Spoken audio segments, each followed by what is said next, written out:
Hello everyone, I am Dibyan Shathor and welcome back to Revolutionary Classes. It's great to have you here for the second part of our journey through fascinating chapter from class 10 Economics, which is development. Together we will uncover key concepts and insights to make learning truly revolutionary. So grab your notebook and let's dive deeper into this exciting topic. Let's dive into our learning goals for today. Let's get into the main concept of economic development.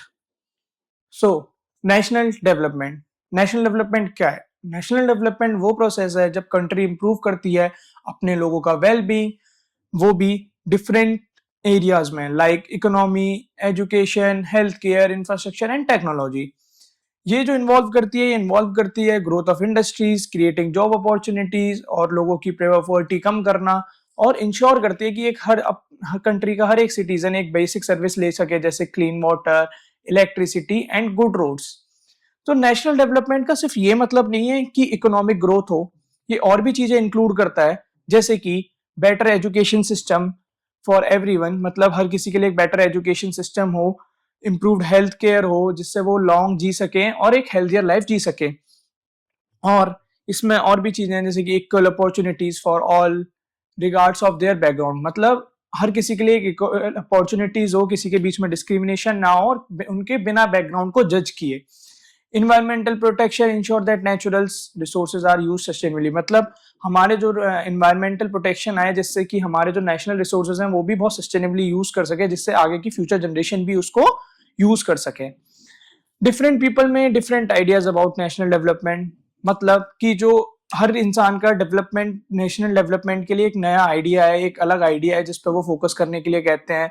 किसी के लिए industrial growth बहुत जरूरी है, तो किसी के लिए एजुकेशन हो, इन्वायरमेंटल प्रोटेक्शन हो. बट जो सच में एक नेशनल डेवलपमेंट होता है वो एक ऐसी कंट्री का होता है जब उसका बैलेंस वे में ग्रोथ हो, जैसे कि जिससे उनके इम्प्रूव हो लाइफ, उनके ऑल सिटीजन्स की, और हर कोई उसका बेनिफिट ले सके. So the next topic is how to compare different countries और स्टेट. बेसिकली इसका मतलब है कि हम एक कंट्री को दूसरी कंट्री से कैसे कंपेयर करते हैं, एक स्टेट को दूसरी स्टेट से कैसे कंपेयर करते हैं. इनकम जो है वो सबसे बड़ा कंसिडर होता है इसमें as a most important attribute. क्यों? क्योंकि अगर एक कंट्री डेवलप्ड है तो उसकी इनकम बेसिकली ज्यादा ही होगी एक अनडेवलप्ड कंट्री से. तो इसके लिए हमारे पास जो है वो होता है पर कैपिटा इनकम, जो शो करता है एक average amount of a money a person earns in a country और अ स्टेट. तो इसका एक फॉर्मूला होता है, बहुत इजी है, total income upon total population. तो हम एक एग्जांपल लेते हैं, जैसे एक ए इंसान है वो कमा रहा है 3 रुपए, एक बी है वो कमा रहा है 7 रुपए, एक है वो कमा रहा है 2 रुपए, और एक है जो कमा रहा है 4 रुपए. तो जब हम इसको देखेंगे तो टोटल इनकम इसको प्लस करेंगे तो वो होगा हमारा 16, जो होगा 16. कितने लोग हुए? कितने लोग हुए? 4. तो जब हम इसको डिवाइड करेंगे तो हमारा आ जाएगा ₹4. तो ये हमारा हुआ per capita income. Our next topic is world development report. World development report जो है वो वर्ल्ड बैंक के थ्रू ब्राउट की जाती है, मतलब वर्ल्ड बैंक इसको लॉन्च करता है. लास्ट हमारे पास 2019 का डाटा आपकी बुक में दिया हुआ है, जिसमें वो ये शो करता है कि कंट्रीज को क्लासिफाई कैसे करें bye there incomes and levels. तो जो कंट्रीज होती हैं जिनकी एनुअल इनकम $49 49,300 पर एनम से ज्यादा थी 2019 में, उनको उन्होंने बोला हाई इनकम और रिच कंट्रीज. एंड जो कंट्रीज की लेस थी $2500 से, उनको उन्होंने बोल दिया लो इनकम कंट्रीज. तो इंडिया जो है, इंडिया जो आता है वो लो मिडिल इनकम कंट्रीज में आता है. क्यों? क्योंकि उसकी जो पर कैपिटा इनकम 2019 में थी वो थी $6700 पर एनम. तो जो रिच कंट्रीज होती हैं उनमें ये कुछ कंट्रीज को एक्सक्लूड भी करते हैं, जो मिडिल ईस्ट कंट्रीज होती हैं और जो सर्टेन स्मॉल कंट्रीज होती हैं, क्योंकि वो जनरली वो डेवलप्ड कंट्रीज ही होती हैं. सो the next topic is income and other criteria. Income and other criteria, आपकी बुक में ना एक टेबल है, टेबल 1.3, जिसमें पर कैपिटा इनकम दे रखी है हर सिलेक्टेड स्टेट्स की. जैसे कि हरियाणा की पर कैपिटा इनकम क्या है? पर कैपिटा इनकम वही कि एक एवरेज इंसान वहां पे कितना, उस स्टेट में कितना अर्न कर रहा है। जो आपके यहाँ इसमें दे रखा है वो 2018 और 19 का डाटा है रुपीज में। तो पर कैपिटा इनकम जितना अच्छा उतना अच्छा। सपोजिंगली आप देखते हैं हरियाणा की पर कैपिटा इनकम 236,147 है, मतलब वहां पे एक सिंगल पर्सन, एक एवरेज पर्सन 2,36,147 एक साल में कमाता है। वेयर एज बिहार की जो है वो 40,982 है, वो जो कि सबसे लो है, और केरला की जो है वो इन सब में सेकेंडरी है। तो इसके हिसाब से अगर हम पर कैपिटा इनकम के बेसिस पे एक स्टेट को जज करेंगे तो इसमें सबसे आगे कौन है? हरियाणा। इसके हम ये क्या बोले कि हरियाणा सबसे अच्छा है। तो चलिए इसके लिए हम एक और टेबल देखते हैं जिसमें हमें और चीजें पता चलेंगी। टेबल 1.4 जिसमें और भी कंपेरेटिव डाटा दे रखा है हरियाणा, केरला एंड बिहार का। यहाँ पे देखते हैं, यहाँ पे हमें दे रखा है कि इन्फेंट मोर्टेलिटी रेट।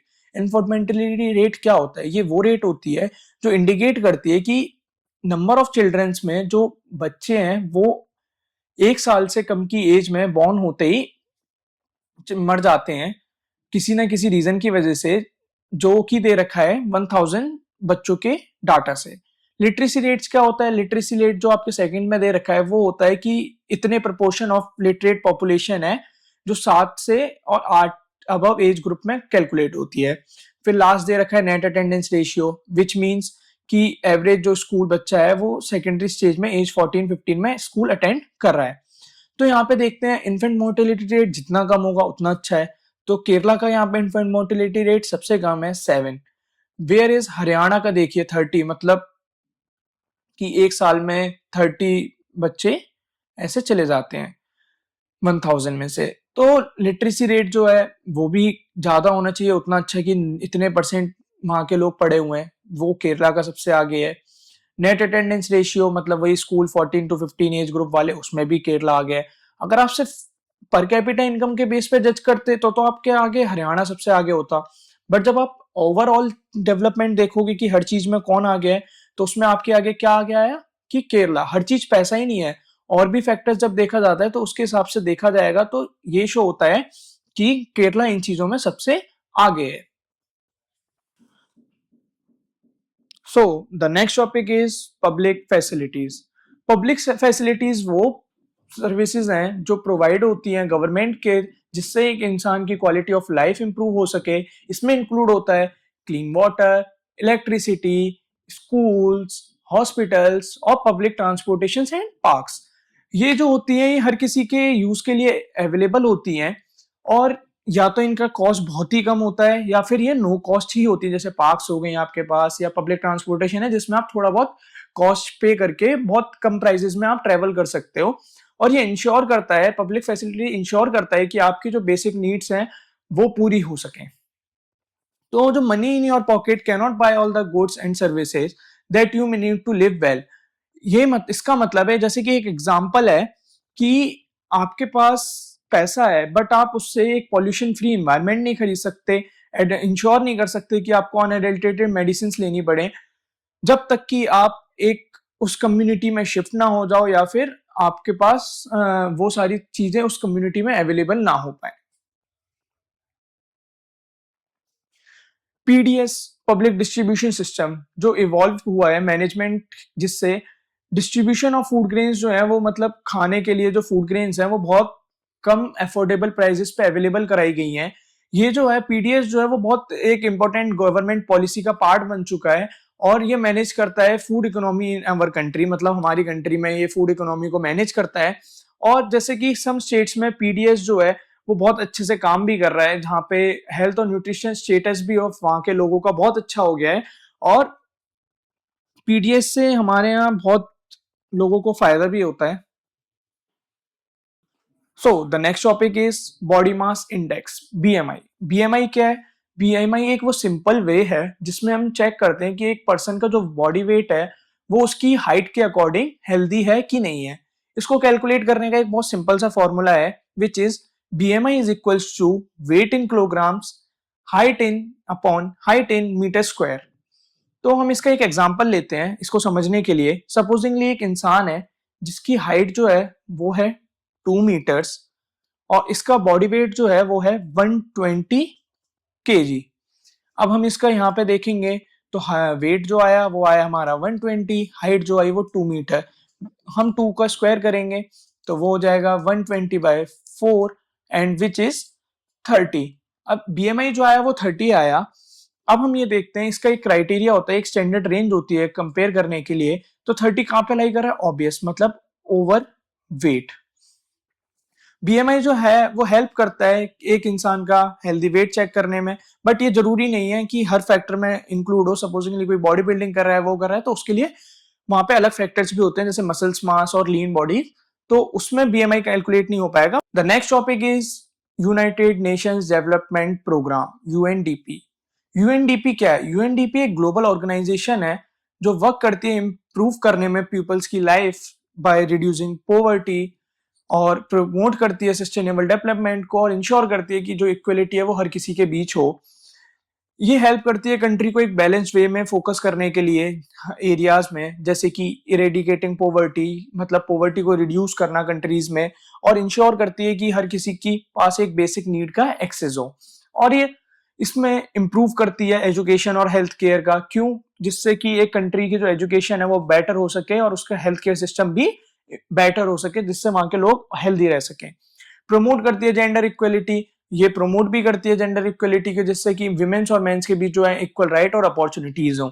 और ये इन्वायरमेंट को प्रोटेक्ट करने में भी एक अहम रोल निभाती है, जिसमें सस्टेनेबल डेवलपमेंट को भी ये आगे लाते हैं और नेचुरल रिसोर्सेज को भी प्रोटेक्ट करने के लिए, जिससे कि आगे एड्रेस करते हैं क्लाइमेट चेंज ना हो इतना। ये आपकी बुक में ह्यूमन डेवलपमेंट रिपोर्ट भी दी गई है, इसको एक बार आप गो थ्रू भी कर सकते हैं, वो भी यही सेम चीज बताती है।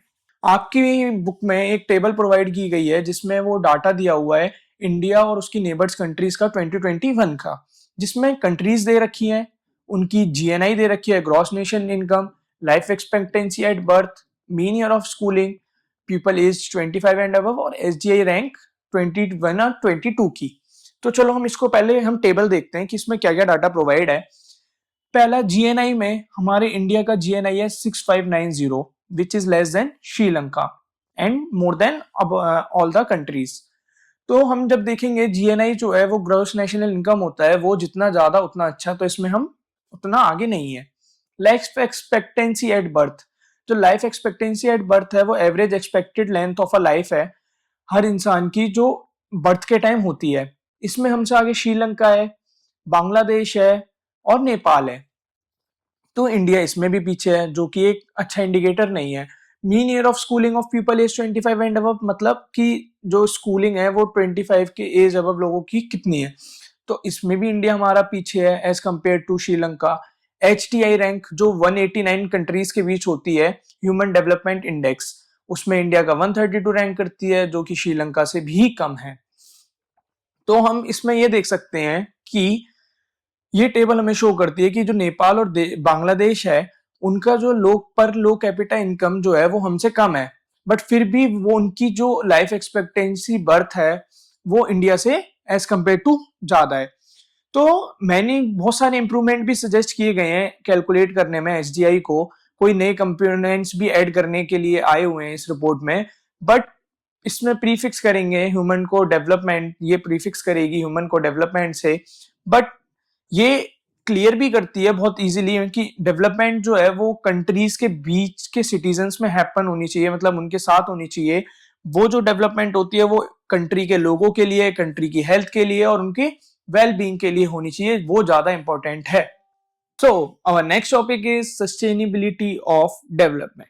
सस्टेनेबिलिटी ऑफ डेवलपमेंट का मतलब क्या है? सस्टेनेबिलिटी ऑफ डेवलपमेंट का सिंपल शब्दों में ये मतलब है कि जो हमारी प्रेजेंट जनरेशन की नीड्स हैं उनको पूरा करना, बट जो फ्यूचर जनरेशन की आने वाली नीड्स हैं उनको बिना हार्म किए।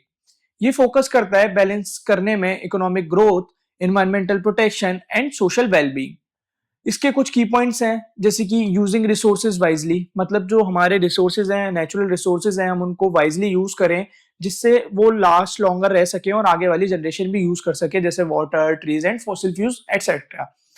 Another is environmental protection. Environmental protection मतलब हम अपने एनवायरमेंट को डैमेज कम करें, जैसे कि डिफॉरेस्टेशन हो गया, एक्सेसिव माइनिंग हो गया, उसको हम कम करें जिससे आगे वाले लोग भी उस रिसोर्सेज को यूज कर सकें।